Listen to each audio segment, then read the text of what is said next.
Now that we have the official move of Martin the super welterweight, what's the ideal fight that you want to get him acclimated into the weight, or do you want to go into a mandatory? Yeah, it's not official yet, but obviously one of the problems with making their move to fight Teofimo was it is a very strong possibility that Boots could move to 54. So we'll plan that over the next week or so. He'll make the official announcement when the time is right. And if he moves to 54, you know, he wants the big fights. You know, we were asked if we'd be interested to fight Virgil Ortiz August 16th. Boots said yes, but Virgil's not ready to fight in August, so we'll probably fight in August. And I think that's a big fight towards the end of the year as well.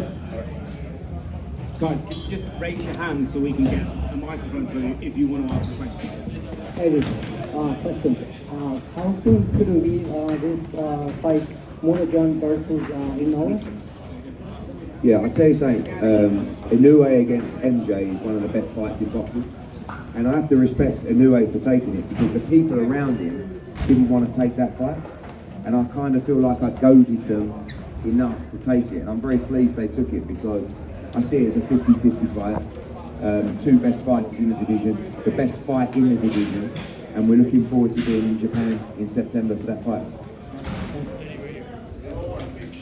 Johnny Boy boxing that fight. I think spectacular performance by Richie and Hitchens. He called out Devin Haney. Is that a must-see fight that's going to happen next? Yeah, I think that, you know, Richie is trying to position himself with those bigger names, and I think the performance tonight was fantastic, exactly what he needed to do. Dominated him and then put his foot on the gas and got him out of there against a brave Kambosos. So, you know, Richie will be looking to land that big fight next. And I think, you know, sooner or later he's going to get it.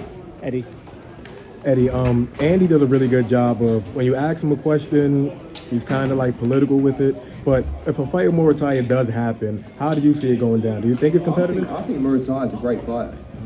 You know, he's trained by Robert Garcia, who's for me one of the best trainers in the world. But I think Andy's very special, and I think you'll see him keep on improving against the levels of opposition. And you know, sometimes he's fighting not necessarily within his style, he's fighting to make it exciting. And when the better opposition arrives and someone that's more aggressive like Murataya, I really feel like you're going to see the best of Andy Cruz. Don't forget, he's just had 6 fights in the professional code. So I see him as a heavy favourite to beat Murataya, but I think he's a very good fighter. Do you favour him over a guy like Gervonta Davis though? I mean, look, you know, all these guys are tremendous fighters. I think Gervonta Davis is a great fighter, but he loses, in my opinion, he loses a lot of rounds. And I think he'd lose rounds to Shakur, I think he'd lose rounds to Andy, but he's a great puncher and he's a great fighter. So I just want to see the fights. I mean, I thought George's speech after was tremendous, where he's like, guys, just make sure you fight each other. You know, whether it's Hitchens, whether it's Andy Cruz, Shakur, Tank, Teofimo, Devin, Ryan, Conor Ben. You know, all of these guys, and there's so many great young fighters coming through. Hopefully they all get in the ring together. Eddie, Jay with Sportbox TV official. So with Richardson being in the ring with T.O., we did see that it looked like that they were getting along. Who do you prefer next for Richardson and Hitchens? Do you prefer Teofimo or Devin? I'm not sure Teofimo will fight Richardson Hitchens. I mean, the numbers that Teofimo wants to fight, the only way that fight can be delivered is through His Excellency, Turki Al-Sheikh. So, you know, there's the dream world and then there's the real world. We're very aware of the real world and what that looks like, and then sometimes you get an unbelievable opportunity to fight on a Riyadh season card or a Ring Magazine card.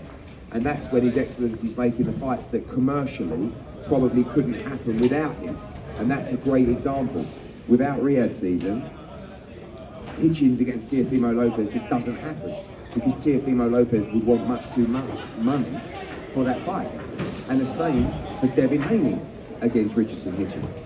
So the commercial reality is very different to the Riyadh season reality.